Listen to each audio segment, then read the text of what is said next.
behind the life and legacy of a true American hero, Cesar Chavez. My name is Mendias, and I sit on the board of directors for the Colorado Latino Forum. Our mission statement is to increase the social, political, educational, and economical strength of Latinos across Colorado. Our first speaker is Donald Martinez, who sits as the co-chair for the Colorado Springs chapter of the Colorado Latino Forum. Give him a round of applause. We are here today to send a message to the city, the state, the school boards, parents, teachers, and unions to support a plan to implement ethnic studies as part of K-12 curriculum.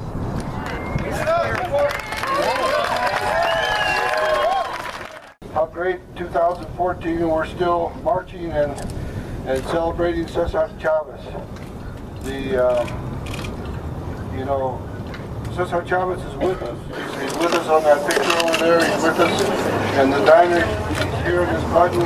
Cesar Chavez is with us, and we were, I've always thought one of the luckiest things that ever happened to me was to be in this generation, to be a peer, to be a contemporary of great men like Cesar Chavez and Gonzales and Dolores Huerta and the people that led the La Causa, the movement, up to this point. And we're going to be following the Aztec dances here. Real nice, got the Denver to help us do this. So if we get a big dance, whatever you can.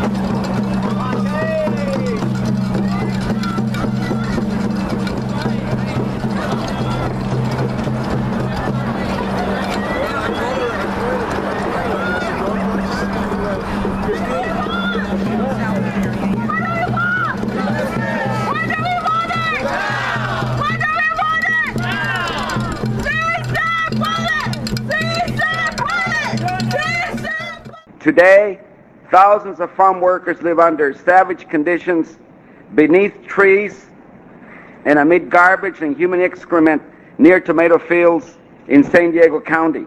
Tomato fields which use the most modern farm technology. Vicious rats gnaw at them as they sleep. They walk miles to buy food at inflated prices, and they carry in water from irrigation ditches. Child labor is still common in many farm areas. As much as 30% of Northern California's garlic harvesters are underage children. Babies born to migrant workers suffer 25% higher infant mortality rates than the rest of the population. Malnutrition among migrant workers' children is 10 times higher than the national rate. Farm workers' average life expectancy is still 49 years, compared to 73 years for the average American. All my life, I have been driven by one dream, one goal, one vision: to overthrow a farm labor system in this nation that treats farm workers as if they were not important human beings. Farm workers are not agricultural implements. They are not beasts of burden to be used and discarded.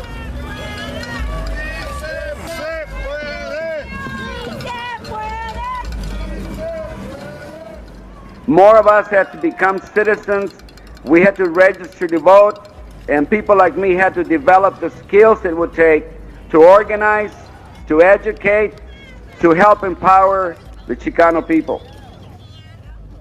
Tens of thousands of children and grandchildren of farm workers and the children and grandchildren of poor Hispanics are moving out of the fields and out of the barrios and into the professions and into business and into politics. Once social change begins, it cannot be reversed. You cannot uneducate the person who has learned to read. You cannot humiliate the person who feels pride. You cannot oppress the people who are not afraid anymore. And you cannot do away with an entire people, and you cannot stamp out a people's cause. Like the other immigrant groups, the day will come when we win the economic and political rewards which are in keeping with our numbers in society. The day will come when the politicians will do the right thing for our people out of political necessity and not out of charity or idealism. That day may not come this year. That day may not come during this decade, but it will come someday. And when that day comes, we shall see the fulfillment of that passage from the book of Matthew in the New Testament. The last shall be first, and the first shall be last. And on that day, our nation shall fulfill its creed, and that fulfillment shall enrich us all. Thank you very much.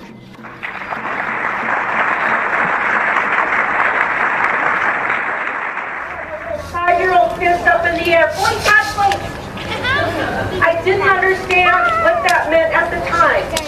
And when I asked my mother why we couldn't eat the grapes, because we were poor and we were on welfare, and grapes were expensive, and we wanted them. And so she said, Lisa, because there's blood on them. And I didn't understand what she meant when she said there's blood on them. So every time I went into Safeway, I tried to take a look at the grapes to see where the blood was. And of course, what she was speaking of was metaphorically, right? But she was trying to get me to understand that in order for us to have luxuries like grapes at the time, in order for us to have good food to eat, we need to remember the people who are suffering to put it on our table.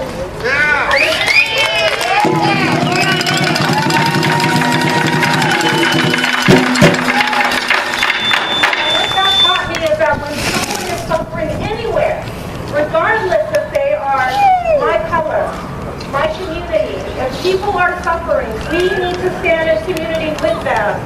So I thank you, Colorado students, for turning out. The Colorado Latino Forum is here for you, and we ask that you are here for us. Please join the Colorado Latino Forum Spring chapter. Wonderful turnout. Thank you very much.